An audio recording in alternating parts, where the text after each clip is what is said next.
والذین لا یدعون مع اللہ الہا آخر، اور یہ وہ ہیں میرے بندے جو اللہ کے ساتھ دوسرے معبود کو نہیں پکارتے.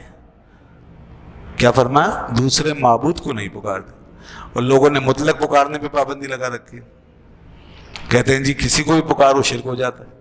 اللہ تو فرما رہا دوسرے معبود کو نہیں پکارتے. تو ظاہر ہے وہ معبودوں کو ہی پکارا جاتا تھا، مشرکین انہی کے بارے میں کہا جا رہا ہے. لوگوں نے یہاں اتنی پابندی لگائی کہ اب کوئی اگر یا رسول اللہ بھی کہہ دے تو شرک، یا اگر یا محمد یا رسول اللہ لکھو تو شرک، کوئی یا غوث اعظم کہہ دے شرک، یا غریب نواز کہہ دے تو شرک.